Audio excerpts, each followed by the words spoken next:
Finally, Nelly, finally we're here. Welcome everyone. It's a pleasure to be here. This is Ben, this is Nelly. You all know probably both of us, hopefully. And now we have Jordan versus MbL. But what we have seen today, we could talk a little bit about what we have seen today. You want to talk about some surprise? Dow, your teammate, 0-2 against the Gal. Yeah, he was really heartbroken there for sure. Not really what he was thinking what happened, right? He was already thinking ahead, like, okay, who am I going to face in the winner's bracket? And now we are into a weird scenario in Group A where it's not unlikely that even if Dowd wins, he's probably going to face a GL player in the elimination match tomorrow, in the decider match tomorrow. Oh, wow. Yeah, well, I'm checking because it can be a potential. The Viper versus Jordan. Can be. So then it can be that can be the opponent. We will see. So the next series that we're having, well, as soon as possible, it will be Jordan versus MbL. Let's talk a little bit about this series. I mean, you know pretty well how Jordan is prepared. We all know also pretty well how MbL is prepared. I mean, it's all good, you know. Yeah. But always makes MbL a more complicated player to play. Yeah, he still had to work 2 days ago, so he arrived relatively late compared to all the other players. Couldn't really have the setup. Then we had our great invitational dinner here. So this morning he was basically having the first chance to really test the setup, get into the groove. And Jordan, obviously he arrived a day earlier, instantly started some practice games. So it feels like setup-wise, feeling out how the aura of the castle is going to work out, Jordan should have the small edge. Also, you know that I always like to ask about the psychological condition. I have the feeling that this year is going to be less important for how the players are playing. Just look at the performance from Kingston. I mean, it's the first time, and he was with the Viper at some point, 200 power, 150. Then you saw Villes, the Iceman. Now more Iceman than ever. I mean, seriously? You have seen Villes, guys? He was focused. Was focused, and then, don't worry, guys. I am on the way to... He's looking sharp, Villes, for example. So, again, about that, do you think that factor... Both got experience. MbL has been in many LAN already, Jordan as well. So, it's all about how they feel today, the strategies. The games can be very snowball, civilizations. What do you think is going to be the bigger factor here in this series? I know it's a hard question, but... The thing is, Jordan, his playstyle is he's trying to play meta, he's strong in execution, he's so linear in his playstyle, and you kind of know what you're getting. You get the best macro, the best micro, the best civilizations, but you know what you're getting, right? With MbL, throw all that overboard. The most unexpected. Yeah, it's like civilization choices, wild map choices you can't predict beforehand. God. Strategies, it's so wild. Like we saw Burmese, right? The only time someone picked Burmese, I think, was MbL in a Red Bull tournament ever. Like he had so many wild approaches to the game. And this could easily break Jordan if he's not in the right mindset, because he has to be so sharp. He make the biggest comeback. MbL. In MbL, 2-0. Yeah. 2-0, and then he was like, 2-0, I have nothing to lose. Let's go wild. And then 2-1. He lost. So he had something to lose. Tournament life. Let's see what we are going to see. We can also talk about the Viper. How you have seen today the Viper playing? He played his best. Game 1 felt shaky. Game 2 felt really sharp, I have to say. That was like the perfect defense against a pretty aggressive Kingston. Then the crossbows, perfect decision-making after he found the villager kills. So that was obviously, like, he also picked Arabia, right? So he was confident going into it. I don't think he was really put to the test yet in Game 2. Game 1, not the sharpest, but then the late game was smooth. So the thing is, we are watching Group A. After this series, we are going to see the winner from the other group. And in the other group, even if Lear was looking a little bit shaky because he was about to lose, the other two, let's say, big names, Mr. Yo and Hera. We didn't see, I don't know if you have seen some of the games. I've seen, yeah, guys, professional, you know. We are checking the, what do you think we were doing the analytics? Because Nelly was taking a look, and how was Mr. Yo and Hera? Mr. Yo obviously played against Valas. Frigid Lake looked a bit shaky. He got good Jaras on Frigid Lake, which is considered to be one of the strongest civilizations, so a lot of people felt that should be an easy win. Valas pushed him to the limit there, though. And Hera against Sito just felt really smooth, and after that he went to Mr. Yo. I have 2-0. Tonight I have 4-0. Oh my God. Well, guys, let's see if that's going to happen later, because I think we have the draft ready, and we're going to jump into the draft from these amazing cities. Jordan versus MbL. And yeah, I wasn't wrong. Look at this beauty. Oh man. Now we're checking very close because we were later before, sorry. And now we have here Jordan and MbL taking a lot of notes. Yeah, and we start off with the map ban, so we get rid of the maps that you don't like. Jordan has the first pick there, Atacama gone, MbL felt a bit surprised by that. Yeah. Did you see his reaction? Was like, ah, Atacama? Okay. Then but he went free lake. Comparably, Jordan isn't as smiling as much as I thought in his shot, and MbL is smiling more than I would have thought. If you look at their pictures, right? Yeah, yeah. That's Jordan without teeth. That's like his worst mood that he can get. You got a point. It's like, I don't like where this is going. Ooh, Shoals and Outcrop are the home maps. We have 11 maps in total, so now we continue banning until we only have one more map left, and then we go into the civilization draft. There, Jordan. He's smiling more. He's back. But Nili, these maps, we can talk about Shoals and Outcrop. Not the fastest map in the map pool. These are, we were talking about this map specifically, Shoals. These maps are more late game oriented. Yeah, I would think so as well. Outcrop really easy to wall. Shoals, very misleading if you look at the thumbnail, and we will discuss all about that. But both players kind of playing the late game, so I wouldn't be surprised if we went into and closed in map number 1 basically, but a ban from Jordan. So then Arabia can be the I mean, MbL is not going to ban Arabia. That's true. true. If he ban Arabia, we have to make a new Red Bull already. You know, like, what's happening here? Yeah. And what? Is Arabia there? No, is Acclivity? Acclivity and the Bull being banned. Yeah. I think Acclivity could have been a good map for MbL as well. And now Jordan has 2 choices. I think Arabia was one of them, and he goes for the ban. And I think that Arabia is the map. Arabia could be left. Is the Northern map. Isles. And he smiled to MbL like, don't worry, I'll lead you. I love you, Arabia. But aren't you surprised that MbL left Arabia and Northern Isles open? Yeah, like you mean that Usul have banned earlier Northern Ireland, right? Yeah. Because he gave the opportunity to Jordan to pick Northern Ireland as well. That's it. But the surprise is that Jordan didn't pick it. Yeah. Because, I mean, Northern Ireland's bring that messy games. And Jordan don't want that one. Because depending how the map generation it is on Arabia, you can get a game according to what you want. But we'll know how good and how used to Arabia is MbL.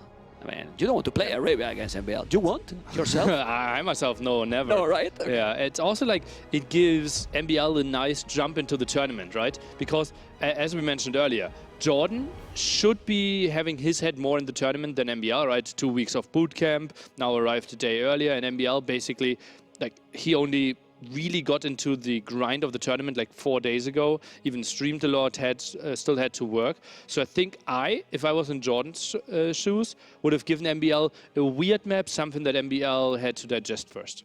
Yeah, but that's one thing that I think MbL is doing really well. I think one of his best abilities is that he just adapt, he just adjust during the games, right? Like, I don't know, do you think he has a plan?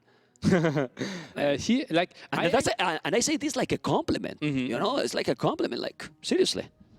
It's funny how his brain works, right? And even before the qualification, right, I still had the dreams and ambition to qualify for this tournament. I actually had coaching by MbL, and his brain works pretty weird, and he has so many like different takes to the top players, but he like envisions the game so early.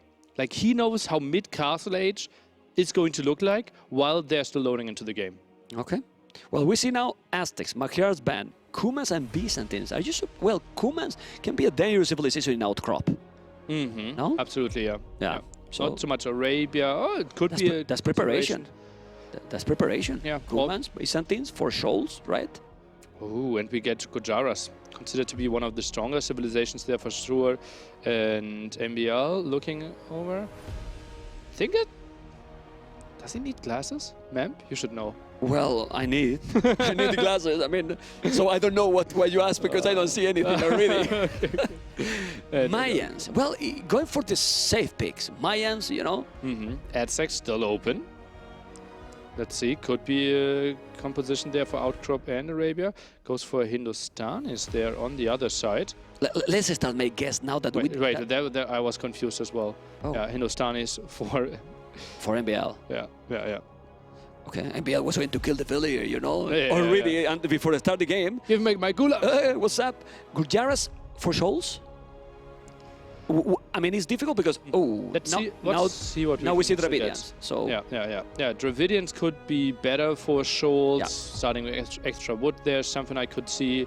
And Saracens. then I think Gurjaras could be played on Outcrop, could be played on Arabia. They're just so strong that they are very versatile. I was casting all the D games with Hera, Empire Wars, and in Gurjaras he was taking the herd balls. He wasn't using in the mill. Are not worthy? Different approaches there, and we probably have to interview some of the players, and they will have like very different ideas. Obviously, last patch, the income of those balls was decreased, so and look at this. This is what I've been saying. MbL with the wild Civ choices. Turks clearly not considered to be in the top 12 civilizations, but MbL throws in a curveball. And for what map? Or just to make him think. To make his opponent, I can pick the... I can pick... Well... yeah. What? How do we play Turks here? Arabia feels unreasonable. It kind of has to be for Scholz. Because Scholz, we are playing around IM timings there and having better bombard cannons, instant chemistry. The castle janissaries are nice as well. You have faster gold income. So I think if you play like the Boomy game, faster Hassa as well, your early IM timing could be nice with Turks on Scholz. But I think if you think about, even for Outcrop can be good as well. Scouts are with extra pierce armor as well. You can switch into Cap Barges as well, or booming, you make a castle with Janissars, because it's a slow map, so you can go, like, it can work. But the good thing is, if we're thinking this, maybe Jordan is thinking the same. Right? They were just walking by, and they were like listening, like, oh, well, what does Mavanelli have to say about, like, what about Turks? Well, the problem with Turks and Janissaries on Outcrop is that you don't have stone where you spawn, right? And therefore you have to go to the outside, then collect stone. You have to be in castle age kind of for that. And then you can't really use the mobility because you're very much in the corner of the map if you go for that strategy. So I think if you go with that, then it has to be with a more mobile unique unit. Okay, now we're going to see the players' entrance in the... And that give you a lot of like information, like...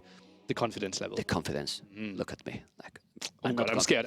I'm not confident. Look at... Well, Jordan is always confident. I mean, seriously. That's the smile that I was talking about. Yeah. Confidence or happy, you see? The camera was on the other side, Jordan. What are you doing, man?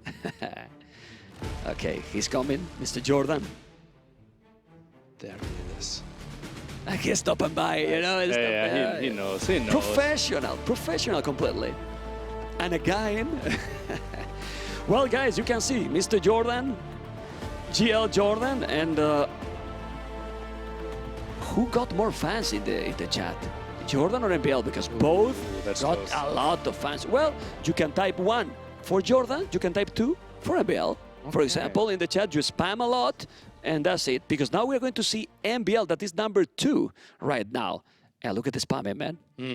There's a lot for both. Yeah. Look at that. Does it looks too nervous?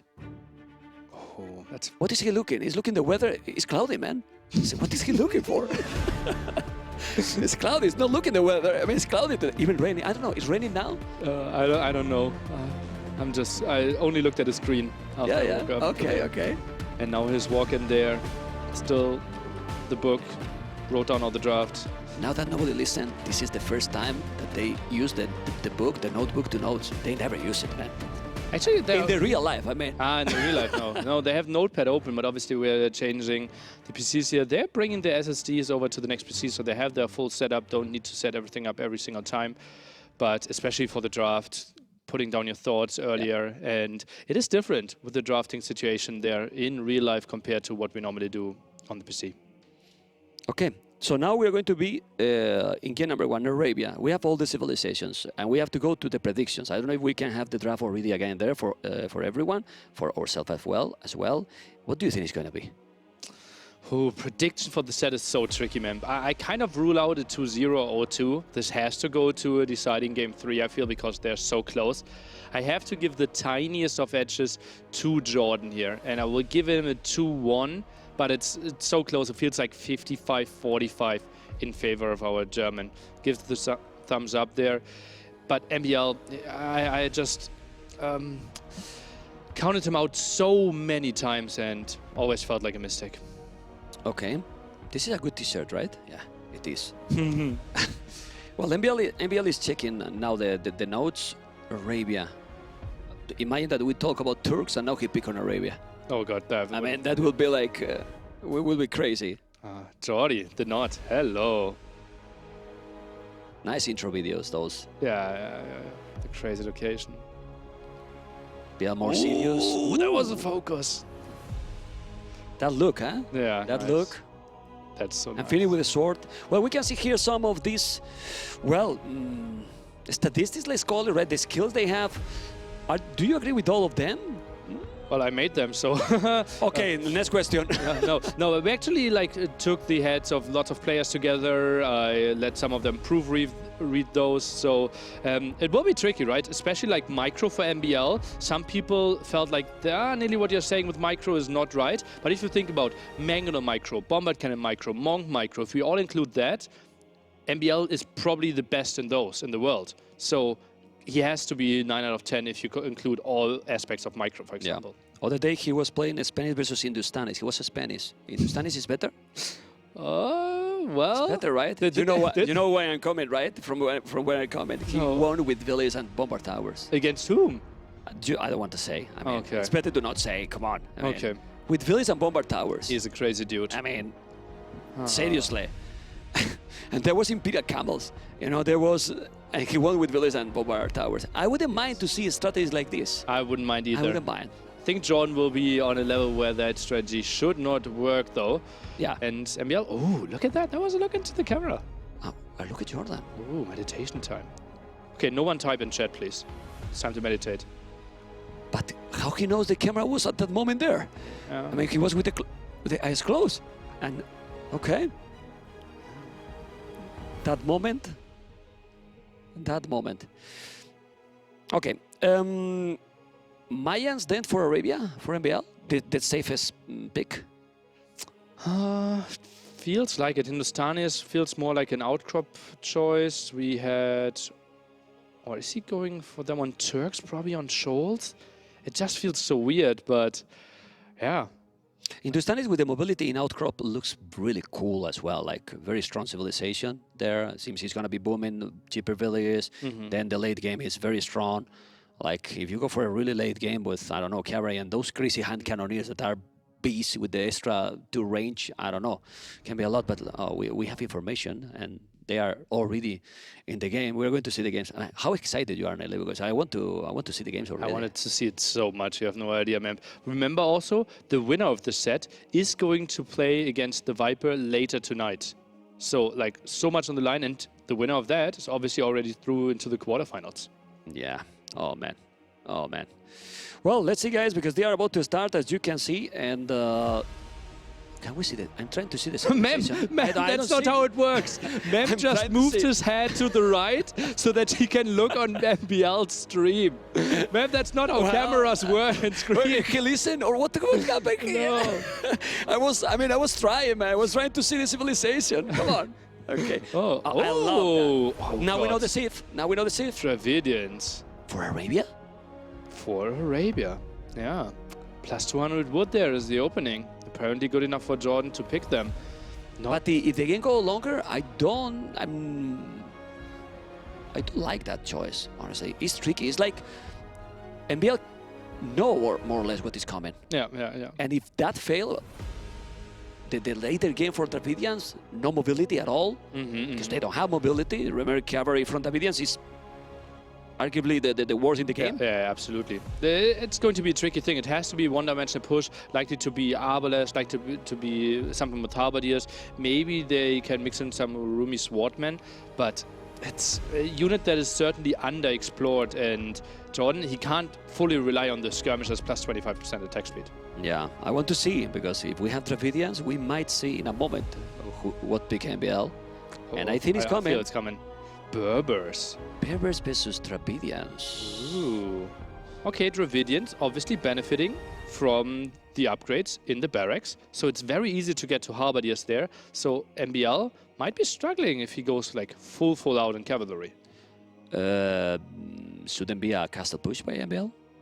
All in 3 stable. If you reach in a good moment in Castle Age, like the knights are working so great right now. The pathing, is working better. Yeah. I would say that is the moment that this is working the best for the knights. You take a bad battle with Dravidians, and the snowball can be real. Yeah, I think so as well. It's like, I think heavy Castle Age there is absolutely an option. You also said that Dravidians in Imp, they lose some mobility, so maybe Emma wants to go for something like his signature Elite Skirmishers and then goes into Massive Cavaliers with that as well. So I think MbL has actually multiple options in Castle Age and in Imperial Age. The thing is, not a lot of bonuses for Berbers in Feudal Age, and that's where Dravidians shine, because they can simply open like double archer range if they wanted. Yeah. So, do you think that potentially again we're gonna see the market abuse? Ooh. In this one? And I'm talking about MbL even more. Like, if he abused the market and reached castles faster than Dravidians, so some walls and try to go very fast to Castle Age. Absolutely an option, right? We know, like, if Berbers are up in Castle Age and can build that Knight number, it can just completely snowball out of control. And Jordan, he maybe fears that that's indeed an option for MbL. Wants to get the pike upgrade earlier, wants to have crossbow earlier, and wants to survive to get into a better position there. And yeah, Jordan having some issues there, rejoining the game. Still in a good mood, as we can see. I'm joining the game. Password 1, 2, 3. Isn't that crucial? Like, you can keep that mood? Because we saw before Dowd was a little bit frustrated, for maybe his gameplay or some technical difficulty, whatever. But you need to really keep the focus, because it can decrease your gameplay. Yeah, that's kind of obvious. Yeah, but Dowd was obviously only that emotional after his set was over, right? He knows he doesn't need to play again today, so he is free to like just express all his feelings. While Jordan, staying in the right mindset, absolutely one of his strengths. Yeah, right now, obviously. I think he's always happy. I mean, like, he's always happy. Well, you can see that he was complaining about something himself, like how I'm doing this, Jordan, how I'm doing this. That's not the smile anymore. And in a moment, guys, we're gonna have the first game from this series, the last series of Group A, remember, and we have 200k prize pool on the line, 200k prize pool, and the winner from this series will face, as you mentioned before, Nelly, the Viper. The next series, for those people that just joined it, well, I'm not sure if it's gonna be Mr. Johera or Leary versus Tatot ACCM. I think it's going to by Leary, and Tato ACM going on right now on the B stream. ACCM leading 1-0 against Tato there, apparently. So, not looking too great for GL fans today yet. Not only about that, it's like these players that has been shining for the last year so much, and I will say 2 names, ACCM and Velez. They has been, let's say, in the top 8 constantly. But they never made the really next step. And look, I mean, it's still only 1-0, but we saw Velez already. They are looking at the next level, right? Yeah, Velez had some finals, right? But Mr. Yo kind of guarding the final spot there, trying to win. And ACM, Winchester, obviously one of the big names that broke through as well. And it feels like it's time that ACM maybe has one of the big breakthroughs, maybe a semi-final in the biggest Age of Empires tournament of all times. And you can notice, guys, how important it is for players like ACCM, because we have met him here and the happiness he has. I mean, he's looking like he's in a paradise, really in a paradise. Okay, I mean, man, you can tell whatever you want, Nelly. I don't mind. I'm happy. I'm here. I'm here. I'm happy. Well, everyone is happy, obviously, but we want to go into the action, and it feels that now they are in the game. Ooh, okay, we are getting there, guys, because they are definitely in the game. So I'm gonna be in contact with Mapu again, which I'm very happy, Nelly. Oh, has been a long time for the two of you. Long time to be with Mapu. And when we see this camera angle, is because we know that game number 1 is about to start in a moment, and we're going to see what is the opening. We're going to see the opening. Ladies and gentlemen, game number 1, MbL, Berbers, Jordan, Dravidians. Obviously, nothing too much going on. We see MbL doing what we were talking. Nearly walling right away. Yeah, and well, let's take a look at the opening here. Archery range by MbL, and Jordan is opening double archery range. Remember, Dravidians have an additional 200 wood, so one of the few civilizations that could actually do that together with humans. Okay, let's see, because that's really, really important. It makes that you don't need to have like the Kuman's cheaper buildings, but you can also make the double archery range right away. The problem is, if you wall like MbL is trying to do, there's a pause, yes, but you make few skirmishers, you might hold, right? Will be tricky. For early fletching here for Jordan as well. MbL had to pause for a small moment, pulled all villages away from gold. That means he is opening skirmishes. Yeah, he's opening his skirmishes. You see how he is luring all the deers right now. He's walling, adding more farms, you know, and double B tags already. So he didn't make it in the start. And let's see what is going to happen. We see all the walls. I mean, it's going how we expected. Like, MbL is walling all, and I wouldn't be surprised that as soon as he has the resources, he just make the market. Oh, well, let's see. Wood upgrade is coming in there as well now. Trying to break this one. Low HP on the palisade, surely. And villagers, they are pretty exposed there. Berries, well, not the prettiest spot for them. And how much skirms do we have? 2, 3 more on the queue. Has to wait for fletching, otherwise he can't engage. Well, Jordan expected to have more army. It's normal. He has the double buildings. And we can see there the archers trying to get through. He couldn't. And I don't know if he's going to finish that wall. He still finished. I don't know why he's not doing a lot of idols. Look at that TC. A lot of idols by MbL. Now he has to relocate all the resources, all the villages in the resources. But MbL is Jordan is completely open because he feels confident. He's just going aggressive. He's attacking, and he feels fine right now. And that's the beauty of the Dravidians, right? You don't need to care about those early wards. Nice micro by MbL, pulling the low HP villagers away there. Now we see armor coming in, and then it's getting tricky for Jordan to fight there. He does not have the armor. Obviously not the important skirmisher versus skirmisher fight, but MbL, reasonable numbers, might lose his scout. 7 HP, getting away. Seems like it. And, oh, nice kill for Jordan. And now there's barely any vision for MbL. Okay, he keep going. Well, as you can see with the fog of war, but nothing happening right now because he's walled completely. He's trying to balance the economy a little bit. As you can see, he has 20 villages on wood, 12 on food, 4 on gold, MbL, while Jordan has quite a lot more on food right now. And well, he's not breaking in, but the economy for Jordan looks really smooth. Yeah, absolutely. The transition is just so easy, right? Look at the food, look at the gold. MbL even goes for the food upgrade. Kind of interesting that he feels like horse color is an option here for him. Feels like he can defend here. Thinks about the very long game. Quite an interesting and pretty ballsy move. Well, right now with this amount of skirmishes, if he micro properly, he's going to take all the archers. He's taking right now all the archers, as you can see. Okay, and well, he's cleaning everything. He's cleaning really everything right now. The KD is much better, and MbL is doing a good job. The problem is that Jordan, it's going to go up to Castle Age. Right now, minute 6. There you go. Archer count not that high, as you can see here for Jordan. Has 2 more in the queue. And, well, Castle Age coming in. Now with the market after he clicked up.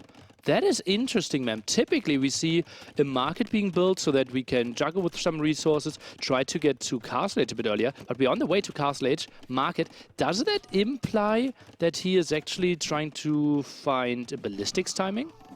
I believe so. I believe so, because otherwise it will make no sense. But MbL still make the market and now and buy some resources. He's not going to be too far. The problem, as you were mentioning, like he's doing the market now. He has only 5 archers. He doesn't have like big numbers because the KD, he didn't get any advantage from that opening in the start. Having a lot more army and, well, he got map control, right? Yeah. He got to design the map how he wanted to. He knows that he didn't face any aggression. He still has the faster Castle Age timing, right? So there are some advantages that he's taking away from it, but obviously he didn't find the major damage that could end the game quickly. Yeah, and MbL is already up. I mean, this is typical from MbL. Going slower, a little bit slower, then he hold a little bit, and I wouldn't be surprised that then we see, I mean, transition double stable. Yeah, feels like a very likely thing. And he is using the market a bit, bought some food there, 12 on gold, obviously not something you need if you go fully for skirmishes that don't cost any gold. Now MbL will find some kills, better numbers for him. I'm a bit surprised that Jordan is out here. Yeah, I was about to ask you that, like, when you are going up to castle, just wait a little bit, because right now he just get, well, the numbers didn't work completely. First table coming, and now he's trying to go forward. We see the units are coming there in the minimap, so he's trying to make some attack. Has crossbow and botkin arrow coming. It's how many archers are there? Ooh, that number is tricky, but MbL noticed those skirmishes working like an outpost. Now, couple of houses, is only one stable. Second stable, and then siege workshop. It's tricky, right? Because so many crossbow already knocking at your door. I think MbL needs to focus on defending. Also, look at that, walling a bit with stone. So he's accepting that he's not going to play 3 TC here. Okay, so that means that probably is another archery range. How many skirmishes he got? He got 9 skirmishes. Wow. I really believe that 9 skirmishes is probably a note, but look at that economy. Look at the MbL economy. If he has a second stable, he can spam a lot of knights. And, well, but 3 TCs for Jordan. I'm so surprised. Is that a janitor play, Mem? It has to be janitors, right? Because he's not continuing to produce skirmishes. It can be, and he's, well, doing the bloodlines is okay because he's gonna go for the knights, but bloodlines also works for the janitors as well. Are you kidding me? He want to make What's them... in the queue? Look at that, janitors. Barely a unit that we never see. Exclusive to Berbers. It is basically a stronger skirmisher, and I love MbL for using them. With mobility, skirmishes with mobility, but the thing is, it's beautiful to see the units. Jordan, 3 town centers. Difference, only 1 villager difference. And then the idle TC now for Jordan is starting to happen because doesn't have that many farms, or he has enough farms to keep going with the production. Yeah, 13 farms obviously not enough. We need 17, 18 farms there if we have wheelbarrow, which we are getting now. So Jordan, we would love to see some more there if we are the Jordan fans. Already thinking about relics, so Jordan accepting the long game there as well, knows that janitors, they won't threaten him too much. +2 janitors already. Knights with the +1, double TC. Imagine janitors with ballistic Nelly. What is gonna be here? Can't run away from those. Do you think he's gonna keep 2 TCs and when he stabilizes and can clean those? Because remember, those janitors can't get even husbandry. Do you think a siege workshop forward might be the play? It's tricky to say right now. He has 6 on stone. I feel like he wants to muscle up a big army of janitors and knights, and then actually is thinking about a forward castle here, Mem. Okay. No, but the siege on stone is Jordan. The 6 on stone is Jordan. Jordan, Ooh, he doesn't have on a stone. Why does he have 6 on stone? He doesn't have on a stone. Ooh. He's cleaning. I think that this is the right time. Look at the siege workshop exactly in this area with some small hill here close to that. Yeah. Oh, there you Menstradamus in the house. Oh, nearly. There you go. The siege workshop is coming with the knights, with the skirmishes, with those janitors that are about to happen. And if he's coming now, this is where I really believe that Berbers shine. In this kind of push. Deleting all the houses. We're luckily 75 out of 105. Siege workshop for the defense now, but this is not easy to maneuver, right? It's easy that a Mangonel gets trapped left next to the house, right of the house. It's not pretty. I think I would have liked either a bit further back or 2 tiles further forward because Mangonel's easily bugging out here. Yeah. I mean, let's see what is going to happen. The game amazing. I think even if he's 11 villages here behind, I really believe that the quality of the army from MbL is much better right now. I mean, we can see the value. We can see the value right now. He's a stronger unit. Obviously, doesn't have ballistic. With ballistic, those janitors would be now insane right now. But he keep pushing the goal. That he has another goal safe right now? No. The other 2 goals are behind the wood on the left. So the goal is so important, and he's trying to put all the aggression. MbL, Mangonel, and who is one of the best players controlling the Mangonels, Nelly? It is Thank you. MbL. MbL. Yeah, and that was also really long conversion there, not finding the kill. At least gets 1 here. Tried to micro away a bit from that one. Mangonel at the front. Is MbL watching? Jordan didn't want to commit. Now he wants to, and gets 1, maybe a second one. That would be so good for Jordan. Would be so good for Jordan. Moves into minimum range. The knight needs another hit, and... What? How he saved that? How he saved that, MbL? He killed the first, and we were going to think it's going to be 0-2, so then we are talking about how he controlled the Mangonels, and then we see that move. Unbelievable. That's so sick. Really? Amazing. And MbL, obviously, this is his dream scenario, right? He can play his favorite unit, can play some like Skirmisher Knight, some Mangonels being mixed in there as well. And Jordan is running out of options. I mean, he's attacking in the front. What? Oh, the kill. Is the kill now. Now he lost it. He was the kill in that one. But look at those Janitors over the TC.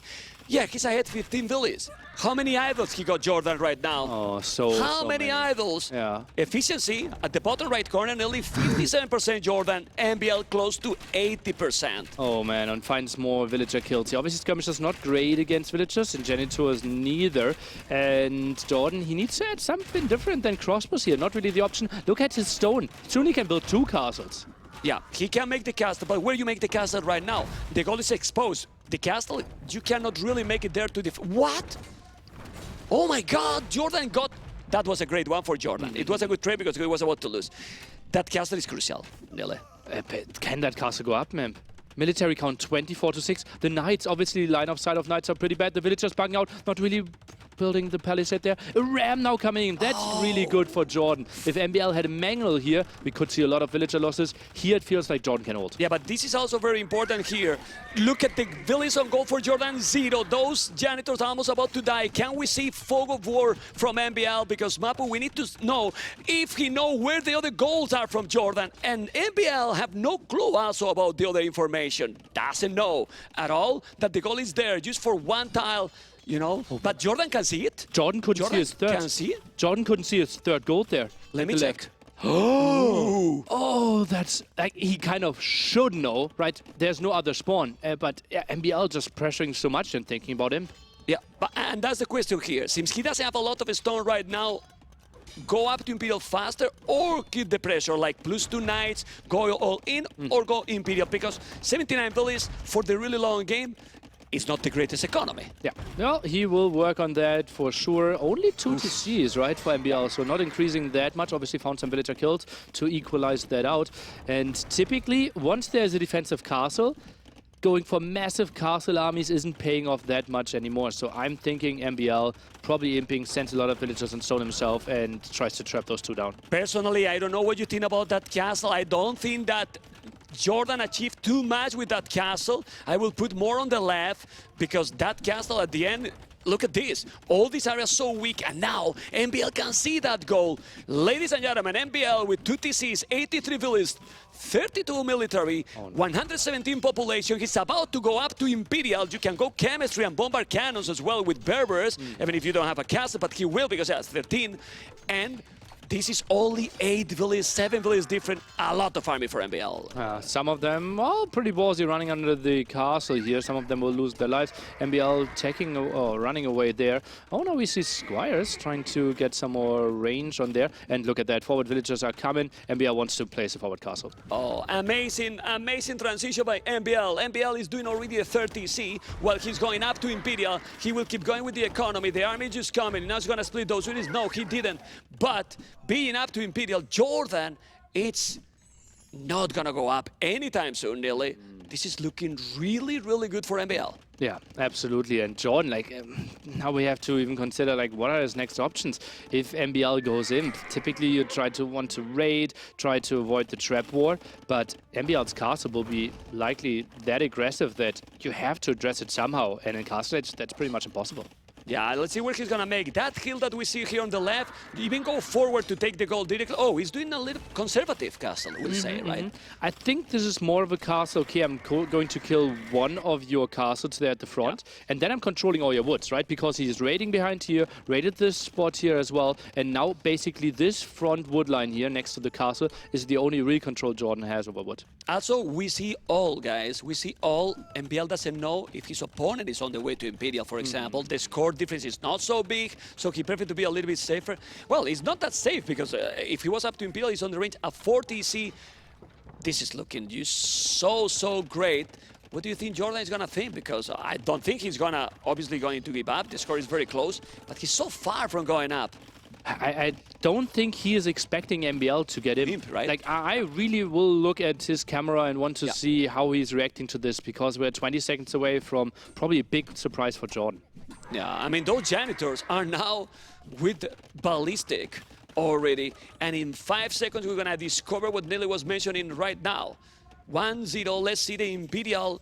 And he didn't really react at all. He's so focused. He's really focused, but chemistry right away and more stables all over the map. MbL is still like 20 plays behind, but who cares right now? Yeah. If you get the traps out, like Jordan is running out of options as well, right? We discussed strategies like trying to go into Imp and something like Arbalest, Halberdier, something we mentioned, but those are all Imp options. Jordan will click any second now, heavily using the market. But that's still like 4.5 minutes till you have those upgraded units. Yeah, so right now the time in the momentum is going to be for MbL. He's doing already trebuchets. And what the transition actually, he doesn't have a lot of resources in the bank. First goal is just to clean the forward base from Jordan, I believe. Luckily for Jordan, he can kind of work with an army composition of Halberdier and elite skirmishers here, right? He doesn't need control for this gold simply because of the unit choice that MbL is going for. Jordan indeed now tagging into elite skirmishers, tries to go for some more stone. Nice splits here, but Pikemen, once they can close the distance, really good against Janitors. Okay, he's still trying to, but the problem is, he has been attacking all the time. The damn Janitors, Jordan is not going to forget tonight because he's been attacking with them all the time. The speed they have is just amazing, as you can see. And then the Trebuchet already taking the castle. There's a ram as well, so he's taking the archer range. And when he's going to be in Imperial, what you were mentioning, it looks like it's 2 minutes is nothing. It's a lot at this point. Yeah. It's really a lot. And then you need the time to make the upgrades. Yeah, and remember, Dravidians, they don't get bombard cannons, if I remember correctly. Now they no, get in the last patch, yes. They now get bombard cannons. So at least some option there, even if he loses the castles. Has 2 relics to his name, that's something. But MbL behind this just increased from 2 to 5 TCs now. The level is incredible. We were talking about the preparation, really well prepared. Yes, that MbL maybe didn't prepare that much. He was working till well, but now you see the games, 138 population for both, yes, but the timing is there for MbL. What more armies should do now, MbL? Because if you check the numbers, doesn't have a lot of army anymore. Like, there's not a huge advantage with the military. Of course, he got more, but let's see if Jordan is going to be able to hold. He got some resources. Halberdier right away, or what? Because, ooh, that might not help. Halberdier tech is cheaper, so would make a lot of sense. And, well, Halberdiers, as we have seen before, are pretty good against Janitors and Cavaliers. So elite skirmishers may be the only option. I wouldn't mind if MbL actually tagged away from them, but Jordan has to tap out. What a good game by MbL. Amazing performance by MbL with the 2 TC Berbers. You know, when we were talking in the start, there was not real damage from Jordan, and MbL used his civilization, I will say. It's tough to analyze this one, right? Jordan, he went the double archer range, MbL with only 1 archer range, and somehow could hold pretty easily, right? Maybe you could have think, okay, Jordan, just poke with the archers, and the moment you see your opponent is going full skirmishes or only plays 1 archer range defense, go back and wait for your crossbow timing, and then maybe crossbow, monk, mangonel, something together. But he was basically crossbow only, arriving in Castle Age with decimated numbers. And that's a dream for Berbers. Do you remember that battle when he was transitioned to Castle Jordan and he got the army outside? He lost the numbers as well. So he could, because when you are going that fast, you want to make the damage. He really, I don't remember the count of villages, but he didn't kill economy to MbL at all. Yeah, remember attack. It was constant pressure with the Janitors. Yeah, pretty crazy. And MbL used his mobility, and honestly, like, I kind of want to know of Jordan, like, if he even thought about Janitors being an option. Yeah, it's just crazy. And now we are in the scenario that we are going to see Jordan home map. Yeah, he can pick both options. Yeah, right? for that I'm asking like this, like, it's gonna be his home map, he's gonna pick the other. Still, civilizations Jordan has, pretty good. But MbL, Mayans, and Hindustanis, and well, Turks.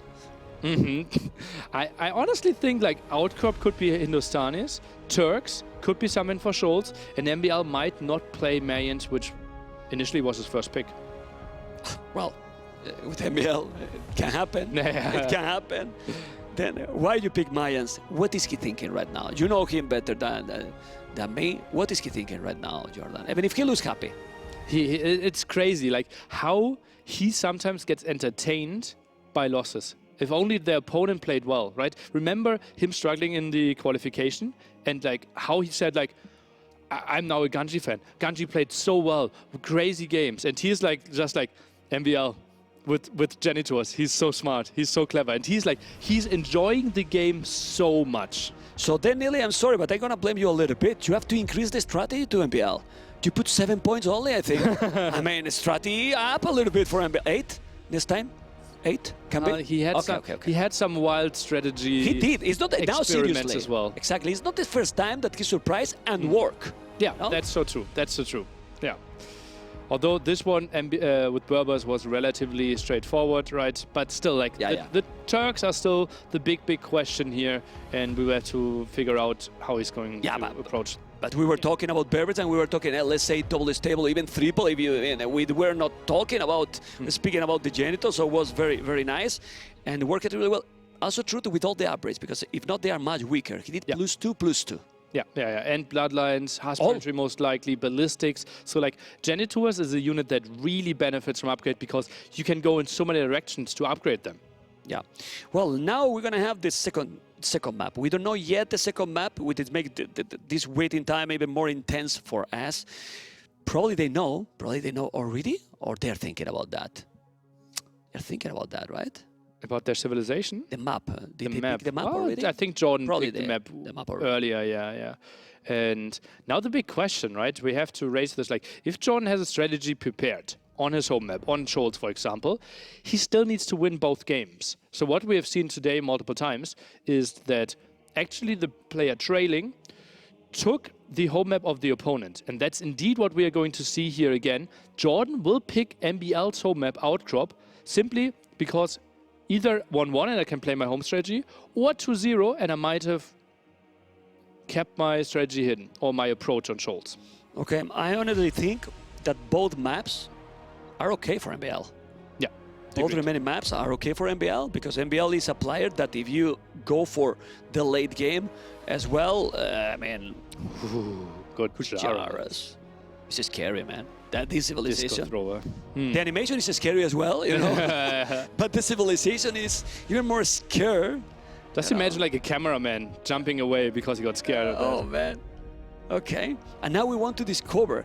I love it. Don't show me Janissary. Please don't show me Janissary. Production. Just show me anything else.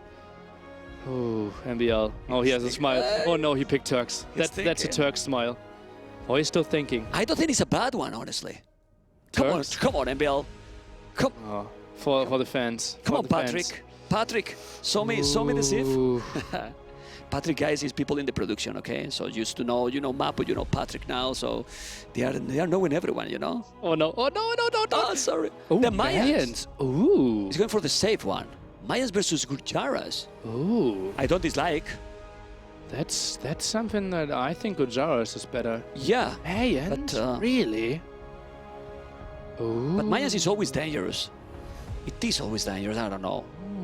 Because it's a map that you expect to go for the late game, but it's possible to go all in 3 barracks, for example, against Gurjaras? I don't think so. Like it has to be like Mangadal, Eagle all in at the side, then you control one of the goals, try to maybe raid the other one. But that's something we could have done with that 6. Oh, look he is staring him down. That's a look I always get like at poker tables, right? And like someone says all in and he's like looking over there like, do you have it? No. What's your plan? Gurjaras? You really think Gurjaras can do something against Mayans? Well, now MbL is gonna make skirmishes with double arrows. You know? You never know, you know, like he can do that. You know? Let's see. He's gonna have something prepared. It's his whole map. Pick the Mayans. Pick first, yeah. He might have something. It's not gonna be standard. Yeah, it can't be. Like, but what is the standard? What is the here? standard on Mayans? I really like. I've seen a lot of games over the last month on Scholz, right? And Mayans was something I think I've never seen. Yeah, I would be surprised. We have seen some Aztecs there. It's outcrop, not Scholz. Oh, okay. It's outcrop. It makes okay. It's outcrop. You were thinking in the other? No, it's outcrop. Yeah. It's day 1. It's outcrop. It's outcrop. But you say it outcrop. Okay, Mayans makes so much more sense for MbL now. For that I was like, I think Mayans here. And then Scholz with Turks are still an option. Yeah. Okay. And yes, they have Hindustanis, which is not a bad one as well. Well, ladies and gentlemen, we are in game number 2. And if MbL is winning, he's going to face the snake. the Viper, if he's winning this game. So we have a wall opening. I don't see any archery ridge or anything, right? He want to go directly into Castle Age? Yeah, and it's a possibility. 4 on gold, so he took some other villagers, scout around, camel around. So Jordan will win this battle quite easily. Second Eagle getting attacked as well. Not going for a Spearman. Now queues up the Spearman. Actually added a second barracks to MbL. Okay. I see. Yeah. He did it. Okay, can we see his base, Mapu, blue base for Jordan to see what he's doing with the herdables where we were talking? He's taking. Well, he put some on the mill, but he's taking the others. 2 in the mill, maybe? Okay. Remember, though, we have multiple extra combinations. Right? Yeah, look at that. And 2 coming in. That could be nice income for him.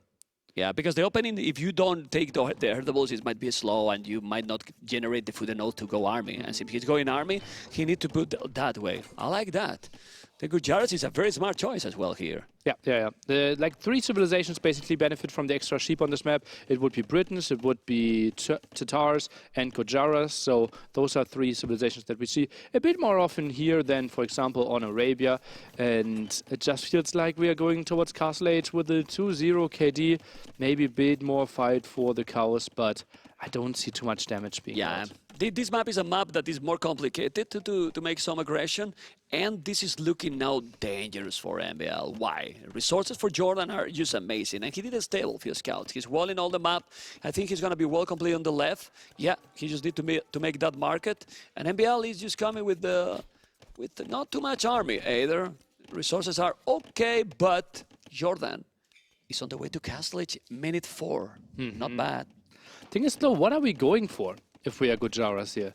Because stone, not really an early option, so we can't go to chakram throwers. Stable, not that great against Mayans here. I'm interested what Jordan is going for. I don't know. He's surely not going man-at-arms, which technically is a great counter, like longsword tech against Castle Age push of Mayans, but it just feels so unnatural for Gujaras. Yeah, no mobile, they are very slow. I mean, is the riders, like I like to call them, an option? They are going to do something against potential Eagle Pikes? Not really. That's not where they're shining. They want to face archers. And, well, Mayans not really playing into that direction yet. And those 2 cows. Yeah. Well, he's going to kill it. Yeah. That's bad, man. He's going to kill them. And MbL being slower to Castle Age is not necessarily bad here. Like, he might be okay. He's wall, he has more villas. Mine resources last longer. He has horse collar and double attacks. He's about to go up, and then he will add 3, 4 barracks maybe. How do you stop that? I think he has to add town centers, right? It's just too easy to defend. Jordan now sending villagers at the left-hand side, tries to get TC up. The question now, is the TC going to be next to the stone? Eagle sees it, Spearman see it, and look at that, military count 11 on the field right now. He could send some eagles over there. I'm not sure if Jordan gets the TC up. Well, if he's sending a couple of eagles more, it's not going to happen, and that's going to be a problem. Maybe he's going to try to make the TC and wall himself, but MbL is quite far with the other units. We check in the minimap how the yellow colors, the yellow dots are just coming, but there's more from the middle. 4 eagles more, and I don't know if he has, walls have to be on point for Jordan. He needs to wall this, because if the other units are coming and deny this one, it's a big loss here by Jordan. If he loses those wilds, the game could be over already. 4 eagles there. Remember, there's still fuel age. Get +3 attack. Yeah, and Jordan in time there. Okay, nice scout usage. This is really important because I think he's playing no units into, well, double stable Shiramsha, so he will defend okay-ish, but it's not super cost efficient. Okay, he's gonna try to defend. I don't know. He's doing the +1. Is he doing more barracks at home? MbL 2 barracks. Look at his wood map. How many TCs does he want to go? Like he might be playing like, honestly, the MbL style would be to buy 100 stone here and go for 4 TC boom. Don't you think so? And just few eagles. Few eagles there, here and there, maybe pikes or maybe a monastery even. But isn't that allowing the opponent to go into chakrams? Because like the queue isn't long. Look at that. 2 barracks producing, 4 villagers already in the queue. 1 siege workshop. Oh, he's going aggro. He's going aggro. He's going aggro. He's adding also TCs. TC on the left at home, as you can see, doing the siege workshop right away. Resources are looking good to me. 14 plus 1 is doing Bozo, or he should have done Eagle Warriors, because he's not doing the Eagle Warrior upgrade right now. Yeah, I'm a bit surprised by his choice. Maybe Spearman could have been an option as well. And that's just the brutal thing, right? MbL, although he's putting on pressure with the Siege Workshop that's going to come here, Incredible. he's still booming on 3 TCs. And that's so tough to figure out if you're Jordan here. Man, that's amazing. Like 3 TCs as well from Jordan. But again, we have a similar game at some point with the previous one, because MbL is going to be raiding. It's going to be annoying. You see 500 the score right now. Is the game 5 or 500 score different right now in favor to Jordan? It's the That's scouting. the looks. Yeah, I think It's that's the scouting. scouting. Can we see both Fog of War? And then we can explain this. As you can see, this is the scouting. Oh, what is for that? Like 45%? And Jordan looks Jordan more a like lot 75. more. Right? Yeah. That would be 300 points. Oh man, look at the amount of eagles here with the Mangrel coming. Now that TC is gonna be in problems. And the stone miners, but Jordan has already the stone to make a castle. Why? Jump. Big oof. Why? Because he bought it. 649, mem. 649 and no goal, my goodness. Well, that's so unfortunate. I mean, when you see that, you just want to cry. Really? Only 2 wills. What's happening here? He doesn't have anything on short. He's buying another 100 stone, and the price is already high. Super high. So this affects a lot right now his economy. MbL 49 value, 17 army, 50, 55. I like a lot the position here for MbL. Obviously the castle will give some breath to Jordan, but now you have to mass the Chatran. That, by the way, they are disgustingly good. Yeah. Like they're so strong, but the rating is here. What do you do now with from MbL if he see the unique units? MbL just built another What barracks here. He knows that Jordan has to give up the town center, and it's questionable if Jordan should even continue building villages here. Right now he is, right? But the Eagles are around. Mangonels will kill the town center. I actually think that every single will that could be built there is actually going to die to the Eagles. Yeah, doesn't matter too much that now he's 4 villas ahead because he has the map control right now. It's true that the KD from MbL is quite low, but well, doesn't matter too much right now. He has so many units, 22. These are so cheap. He keep doing more, 5 more in the queue, 2 Mangonels. Well, that is gonna be down. He's not doing the villas anymore. He can take 4 villas from there, and he will right now, MbL. Doesn't matter. And look at the score, Nelly. Nearly the score. Say that MbL is about to take the lead even in the score. He's taking right now, TC down. The score difference has switched for 1K in 2 minutes. 3 versus 3 TCs. Jordan has a town center up, right? Yeah. He's in an okay spot. It's weird how we got here, but Jordan can't be too unhappy. Could add a 4th town center now, and if he gets a castle at the right-hand side, he actually got to the spot that he wanted to get to. Gets chakrams against someone that's going infantry. But he's not doing them. He has a castle already, and he's not doing any of them right now. It's true that his economy is definitely not the best. Jordan 6 minutes idle TC, MbL 3. That means he's double the idle time, which means a lot. MbL doesn't know that there is a castle. That's why he's coming with those. He needs to react very fast. Now he see, so the mangoes are safe. He needs to move to the right side, Nelly. Yeah, but that's an easy target, right? Yeah. MbL knows exactly this is happening. We have the hill there in the center. Another siege workshop at the right-hand side for MbL. Wow. He knows exactly where he wants to pressure. Wow. But then Jordan is selling his soul to buy a castle, a second one. He's spending a lot to buy 2 castles here. Just look.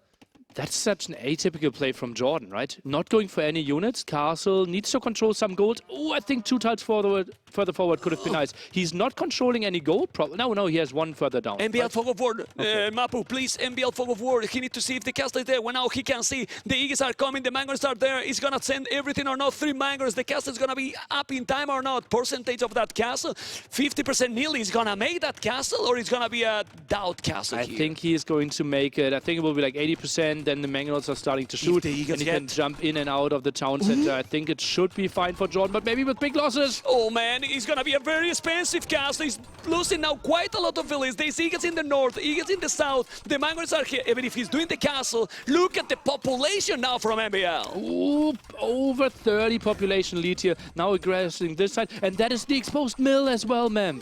Yeah, he's taking absolutely everything. Now, soon, we will see probably, and thanks for that castle that is not 2 tiles forward, he's gonna build probably a castle MbL on the right side. He keep raiding, and ladies and gentlemen, this is starting to look closer and closer for a 2-0 for MbL. We're going for chakrams now. If we get both mangonels, that would be really good for Jordan. Tries to micro around it and gets the last hit. Yes, he does. He got it. Chakram can clear it up, but just think ahead. Even if he clears this up, MbL already having stone, building the castle, trying to go for the aggression. Look at that He's one. switching away from Eagles. He's doing the castle now. He's doing the castle there. Now fletching. What is he doing in that siege workshop? I'm not... It's rams. He's doing several rams. No way. But the Chathran might kill them. Yeah. Well, if you make Botkin, maybe he can with the castle support, but that mill is going to be down. So bonus is going to be gone. And I don't know, man. MbL is playing absolutely amazing. I don't know if he's going to win this game, you know, but looking so good for MbL. If you're a Jordan fan, the last minute was really good for Jordan in the sense that MbL is preparing a potential all-in next to the castle while Jordan goes for more and more chakram. So he is actually building a pretty good army to defend here. And as you can see, chakrams are crazy with their line damage there against the Eagles. Oh boy, they're killing. Yeah, he's killing a lot. He's killing a lot, as you mentioned, but there's a problem. It's an all-in quotes. Why is all-in in quote, Nelly? Because he has now almost 20 villains more. So even if he's losing those, he still have a good economy. Yeah. And he stopped producing the rams as well. Realized, okay, you're going for that many chakrams, not going to continue with this. And this is just the beauty of MbL, right? He sees, okay, I'm going to pressure. Oh no, you have all the right answers. Then I'm going to change my plan. Yeah, and his plan now is he changed the dam all-in for the 5-tone sentence. 5-tone sentence for Maya and nearly 200 villages into Wonder Victory or what? 5 TCs with the castle there and switching into now plume arches. No more Eagles, 100 villages. Man. I don't know, speechless. A little, well, we don't stop to talk, but speechless. Yeah, not really typical for Mayans, right? They have really cheap units that scale really easily with low economy. So typically we see Mayans trying to get to Imperial Age with like 85, 90 villagers, then add some more so that you can use the nice tech advantage, get Bracer, get Elite Eagle Warriors. But MbL goes for the big boom here and will have a crazy economy. Therefore, Jordan gets some time to breathe, but raids are still pretty solid. Nice, it's crazy. Now he's doing castle at home. MbL, I mean, if you see that the score is getting closer, I think he's reading well the game. He knows what's going on, and now he just wants to go up to Imperial. Well, it should be the plan for both of them. Bracer flies in. We have the unique tech here for Gojaras, allowing all of your units to be 25% cheaper when it comes to food. So should be able to afford some more Shiramshas, should be able to afford some more of those Chakram throwers. Oh, but this 30 village is different. It's incredible. And the KD is 16 villages killed by MbL. 16 villages. Now he's still surrounding. Oh, he's inside the game with those Seagers. The XR +2. Now with the squares, so even faster. It's to that. Those beautiful unique units from the Gurjaras are there trying to make some damage, but still, he's there with the Eagles. Good walls there. Very nice one. Didn't find a single kill yet. No. It was coming? No. It's still on 16, Echo KD. Nice. That's a good one. One will die, wanted to build the house, one Chakram around. Nice reaction there by Jordan while he was still going for some aggression at the front. Good job. Yeah, now he's ready. Now he's ready, and he's killing now few villages. It was 16-5. Now he's being different a little bit. 88-7 with 16-2. It was the ballistic on the way. We see a second castle by MbL on the right. So he's gonna try to get a lot of map control, and the map control here looks really solid for MbL. What units are we going for? That's why we said Gojaras are so sick on this map, right? Their units are just incredible. Chakrams considered to be imbalancedly good. Shivamshas, maybe even better. Yeah. Well, we'll see how he's doing another TC. The third castle now for Jordan on the left, trying to recover a little bit of the map, and he will. There's now those Chathram units that are going to raid more villages. Now he's taking the kills. He's definitely taking the kills. He can see that castle as well, MbL. And there's nobody going up to Imperial. They keep raiding each other constantly. Population is still quite ahead for MbL, but it seems that the game kind of stabilized for Jordan. It's wild, right? What a good game here, and how Jordan got out of that position, losing a town center. What was it, like 9 minutes into the start of the game? Absolutely crazy. And now Shivamshas, really good with dealing with those mangonels and blooms. Oh yeah, but the Mangoners are there and more villages are going to be down. Those plumes are now with Ballistic. He's doing a good job. He's trying to micro-check the economy because MbL economy is selling the wood. He's about to go up to Imperial. He will have another castle that he's going to probably build in that area. And then he got, let's say, both flanks. MbL with 130 villages, 22 army. It's on the way to take the second game, nearly. Jordan not having enough stables. Ooh, he's on the Two stables only, 5 Shivamshas in the queue there. We'll get some raids in here, not the best positioning with the Shivamshas. Ideally you want, or with the Chakrams, ideally you want to have the damage in the line, could have hit some more villagers. Jordan, again, way later to Imp. Oh man, he's trying to defend now that castle, but he's not. He's taking a lot of villages here, taking a lot of villages here, denying that castle is not happening. Well, it might happen, but again, similar to the previous game, what price he's paying for this castle, nearly? A lot. Really a lot. Yeah, pretty massive there. Killed some of the army, but still, that just delays him so much more. Thinking about Imperial Age. He gets some map control now, but right-hand side looks dire, right? Especially once we reach Imp. No way to defend this area. Yeah, he's not going to defend that area. I mean, he cannot. And the biggest problem is that now Jordan has almost no villages on goal. 45 farmers, yes, but no food. 31 villages behind. And he's up to Imperial. Because if now MbL was going up to Imperial with, let's say, weak economy, 80 villages, something, you say, okay, he's going to keep going. But he's ahead with the economy as well. I don't know what Jordan can do here, Nili. That feels like the only option is to be heartbroken, because that seems like another L for GL boys here. Shivam's just trying to find some raids. Obviously a great unit to allow yourself some comebacks. Rally count 0-0, not really a great scenario there. Another Ram go, and MbL, just relentless aggression. Jordan, counterattacks his only option. Yeah, the raiders are coming and try to raid a little bit here, but honestly, there's a point that if you raid a lot the Mayans, this is good, because he has already too many villagers. Yeah. He has too many villagers here. He's gonna take some, he's walling here. Yes, he kinda trapped those. At least he's not killing the Ace. Blue March is defending there. He's in Imperial. Jordan doesn't react. He's on the way to Imperial. I don't know even how well he sells on. I don't know how he now click Imperial, but he has more army than his opponent. Okay. More army than his opponent. Is Jordan going to come back from this? What?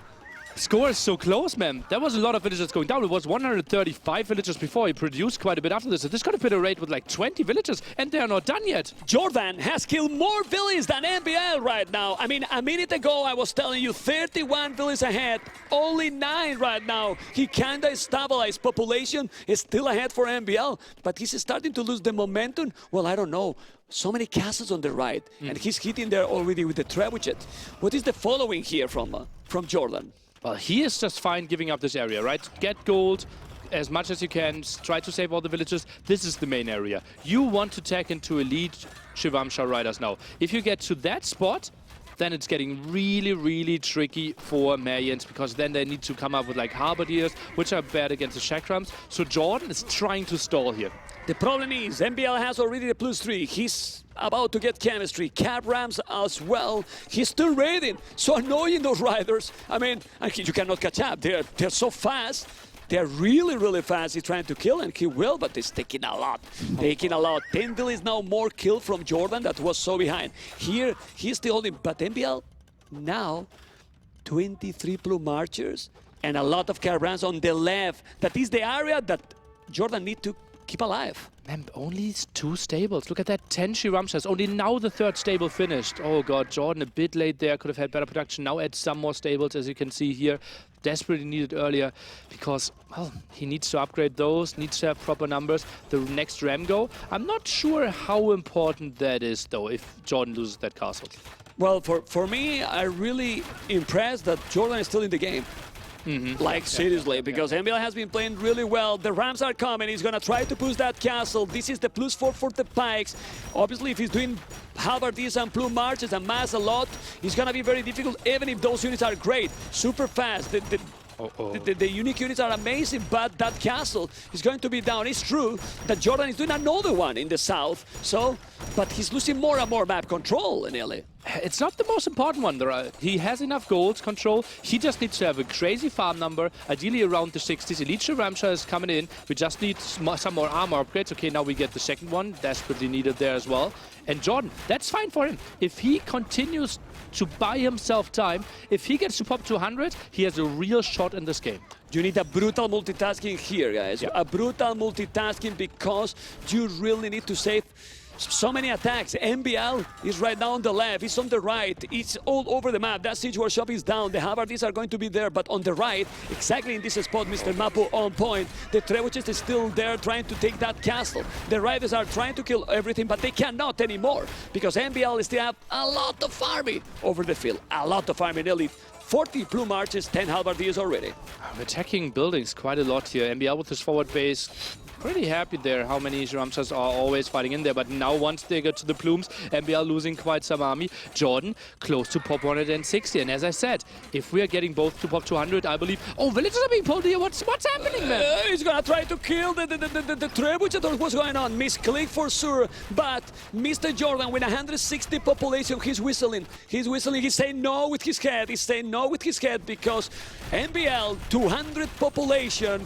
And the player that arrived the last here in Heidelberg, that's supposed to train in the leagues as well, is going to be facing the Viper because this is 200 pop, and Jordan is about to have pretty much nothing to counter him anymore. Conscription +2.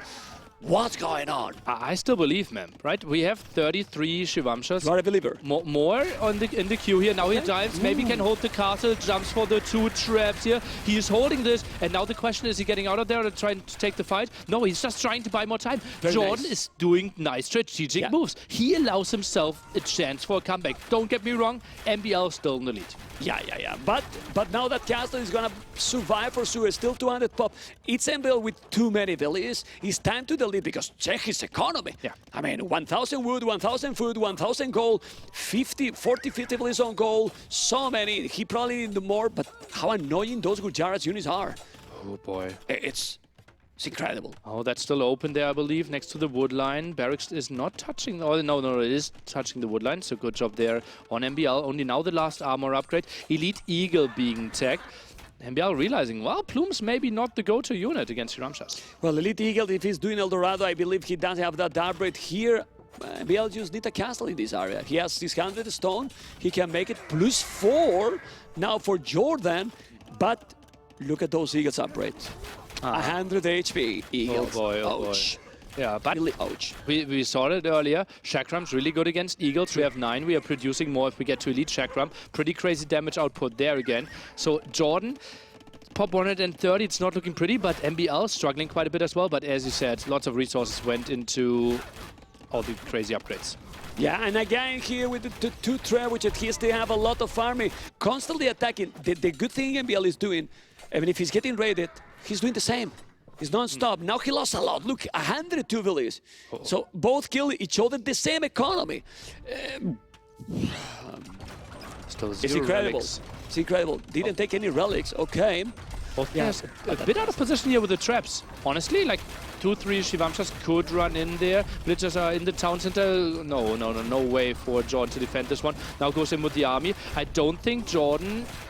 I think MbL can't stay there. Yep. I mean, it's still a lot of army. Look at this battle. Eagles, Plume Archers, Riders. The unique units are gonna take over or not? Who had the battle here? I really believe that MbL is just killing more and more. He just need to send forward the Trebuchet and he's gonna take absolutely everything on the left. You can see how Jordan is not giving up. He's creating another TC extra town centers, but he's at the limit. JJ Cole 2-0 for MbL with a very good play. Not really those weird approach and so on. An amazing performance by MbL. Impressive. But again, completely in his comfort zone, right? He played Eagles with Mayans, played Berbers before in Arabia. Is that really how you want to design a set against MbL. That's certainly something Jordan has to question himself. Going back to the drawing board, maybe what situations did I want to put MbL into? Because this was a dream spot for MbL, right? He knew exactly how he wanted to approach both games. I mean, he might feel so happy, guys, because with Berbers, as you mentioned, those Janitors, then the Mayans, because we were thinking that this wasn't the other map, you know, it was outcrop, and also it was his home map, was a little bit, well, it's always complicated, and now it's easier for us to say that he picked that one, but I really don't know, man. MbL he can do that. He's not the first time in this kind of situation. Yeah, I mean, when you have to face MbL, I mean, I remember many other tournaments, and who you don't want to face? Yeah. MbL. You It's remember? so unpredictable. Yeah. Jordan was not happy when he knew he was playing against MbL there. Obviously, avoiding the Tato matchup was pretty nice for him. But MbL, an absolute beast, and just screws with your mind. Okay, we're gonna see now what MbL have to say with Mr. Raleigh. Well, I'm here with the MbL, and my goodness me, this bloke, he knows how to put on a show. MbL, we were talking while watching your matches and describing you as one of the most consistently entertaining players to watch. Is this a goal of yours? Is this something you sit down like, time for me to put on a show here?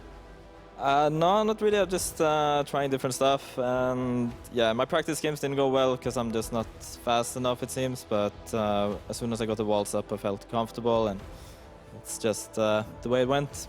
Well, I mean, in game number one, to sort of describe that backstage as genitor diff. Would you agree with that approach? We don't often see the Genitors fire on all cylinders like that, but you know, against a Civ that probably has the weakest stables. I mean, T90 was saying that probably even Mezzo Civs have better stable games than the Dravidians. The Genitors really came into their own, huh? Yeah, Genitors are always great. People underestimate them a lot. They're super tanky, they're fast, they can run into their base, and man, it did a lot of damage, didn't it? Well, let's talk about game number two, because there I think the sort of the counter kind of ran the other way, right? Like the Shrivamsha riders against the Mayans are traditionally, although ahistorically, archer-based civilization. What was your approach, knowing that the riders could really throw a spanner in the works for you? Well, I know that Gujaras are kind of bad against the Eagles in the beginning, and then they get pretty good against the Eagles when they get throwers out, whatever they're called, don't remember. But as soon as I could put some pressure and also boom, I think Mayans is stronger in post-imp, so it actually went perfect. And I mean, what a show you put on as well. Emby, you've mentioned that, you know, your preparation for this event has been, I'm going to be diplomatic and say, light. That doesn't seem to factor into the results you're putting up so far. Like, let's talk about your approach to this game. It seems that you just have that X factor. Sometimes you can just come and turn it on, and that's a bit of classic MbL for everyone. Well, I played thousands of games and I know how to play the game. Sometimes preparing a lot can also be negative in some ways, because you put a lot of pressure on yourself and stuff. I'm just working at home and I'm trying to play some games on the side and take it as it goes, honestly. Yeah, that seems to be sort of a core philosophy of yours when it comes to actually playing this game, is taking the games, even the games themselves, as they come, right? Not playing according to a set plan or structure. You seem to be someone who really thrives on improvisation, innovation, and just being in the moment in the games. Is it sort of just a sense of playing by feel for you? Well, I don't know. I draft the civs and I find what's good for what map. And I honestly, like, when I saw him having Gujaras, I was hoping he's gonna pick that for that map, because Mayans seems pretty good against it. He probably thought I would go Hindustanis for have a camel fight, but I don't know. To be honest, it just seems to go my way sometimes, and sometimes it definitely doesn't. Sometimes it really depends on who I'm playing, like in terms of style. If I play against a super fast player, like I practiced against Leary today, practiced against Hera, didn't go my way because they're so fast on these kind of maps. Right. But then again, I haven't really played what I did today on the tournament. It seems like as soon as there's a tournament game, it turns out differently. Bit of a wild card, MbL. I think that's the best way to describe you, mate. Congratulations on the win. Thanks for your time. Looking forward to seeing you in the winner rounds. Thank you. Great. All right, excellent. Good to hear from MbL there as he heads off. My goodness me, what a show this fellow puts on. We're going to check in with T90 now. He was, of course, watching the game from behind the scenes, and he's got a couple of insights to share with us. Tristan, what do you got for us? I have a lot. In fact, if I could have 45 minutes to talk, I would, but I imagine there's more games coming. MbL is, as he said in the final few sentences there, he's a player who knows how to just play when he's in the moment, right? Like, he's not going to prepare like other individuals and open up with the same types of builds. And it's very easy for us to be critical of that and say, MbL, like, why didn't you prepare? But I just feel like what Dave said back there was, like, sometimes he doesn't think.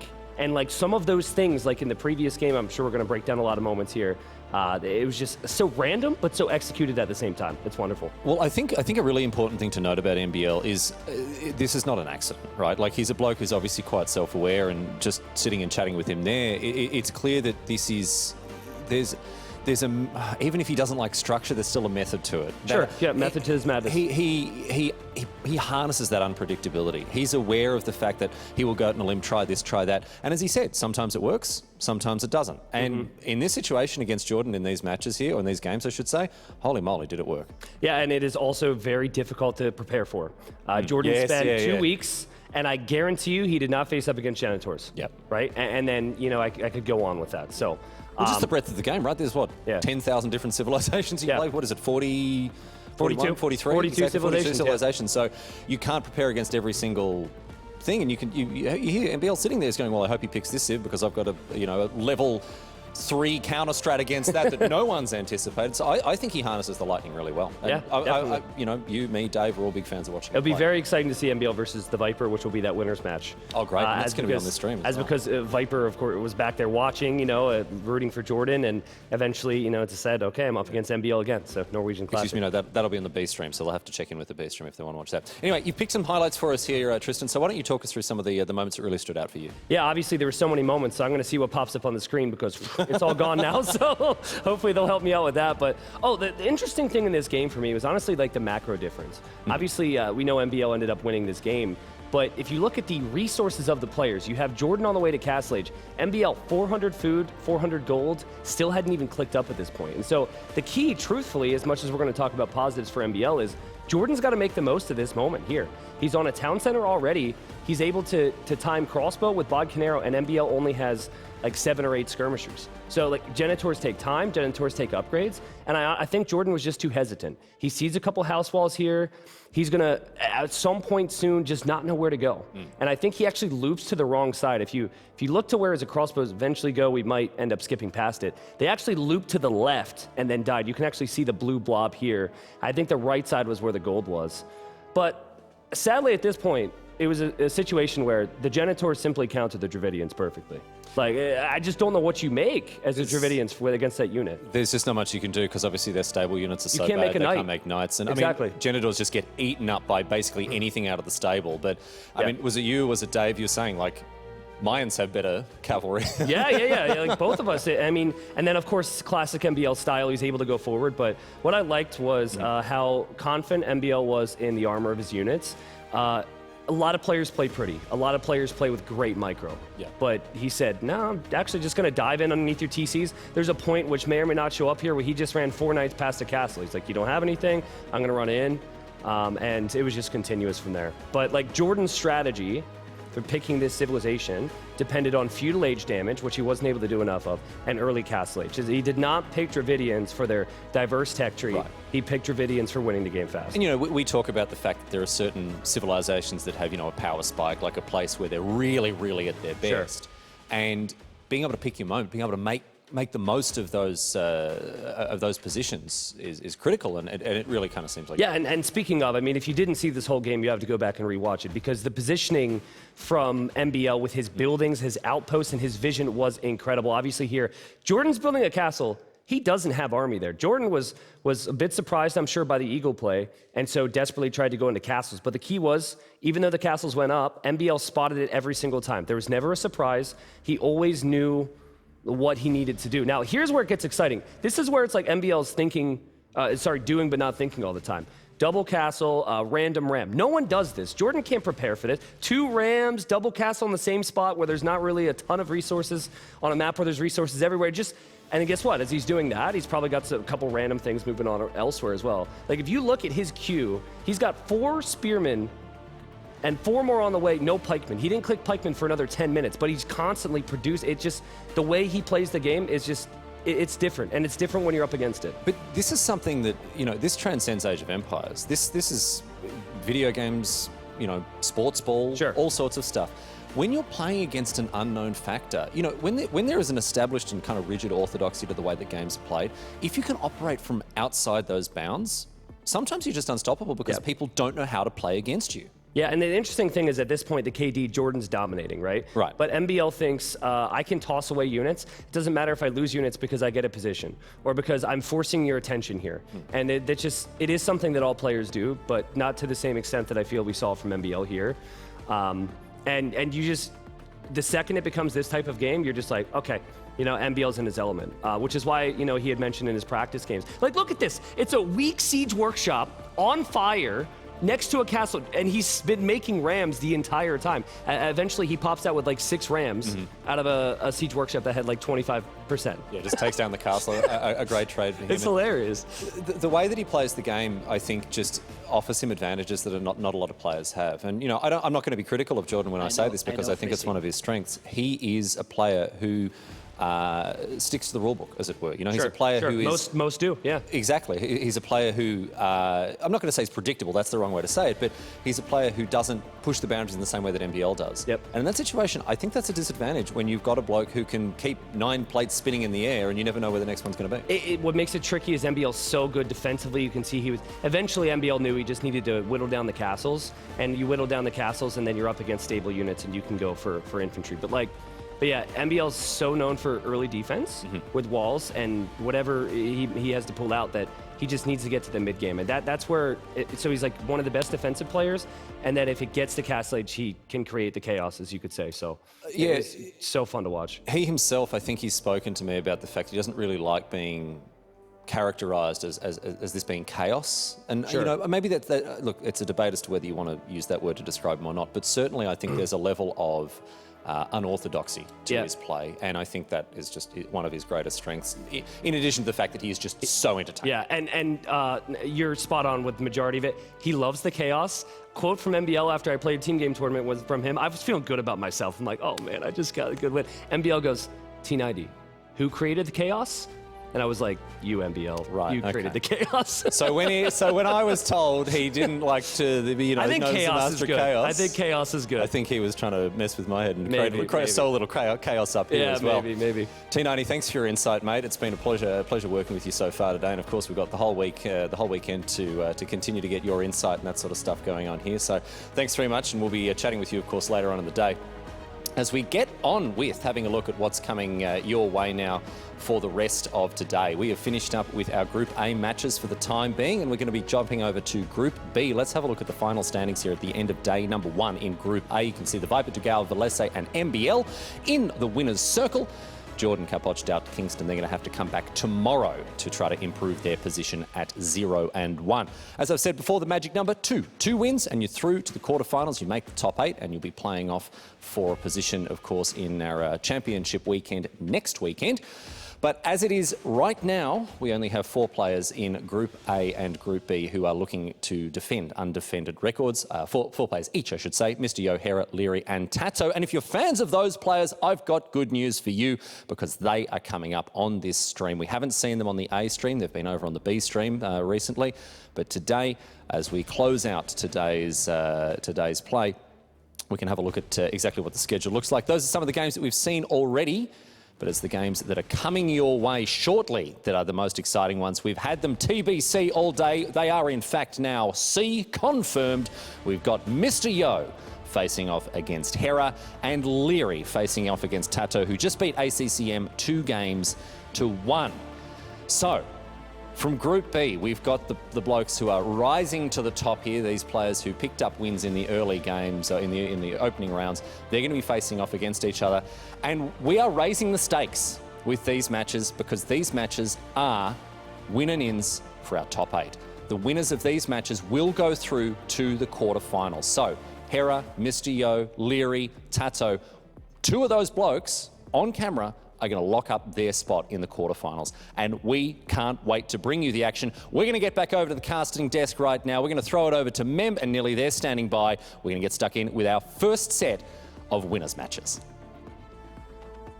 What a series, guys. What a series, and what a series coming now. Mr. Yo versus Hera. We were talking about the groups. Group A, that will, well, and Group B is so strong. At the end, the surprise, all in the Group A. Group B, the favorites, even if Leary got some problems, they are there. And we have now Mr. Yo, Leary, Hera. For so long, Shopping Paris community have said that they are with the Viper the top 4. Yeah. And then Tatot. That arguably can be considered even many times with his performance 5 in the world as well. But for many people, this is obviously all subjective.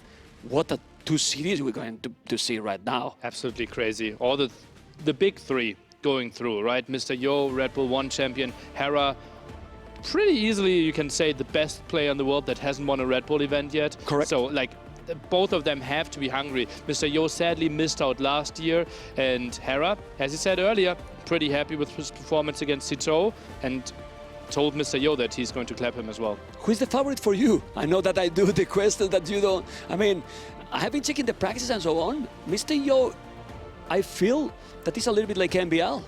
In tournaments, oof. Mr. Yo is crazy in tournaments, but Hera, he's so dedicated, and for me, a bit more. Like Hera is in the top 3, and I see Mr. Yo slightly behind those top 3 players, so I would give the advantage to Hera. I would agree with you, but then it comes then the tournament and he do something. Anyway, I think we're going to move in a moment into the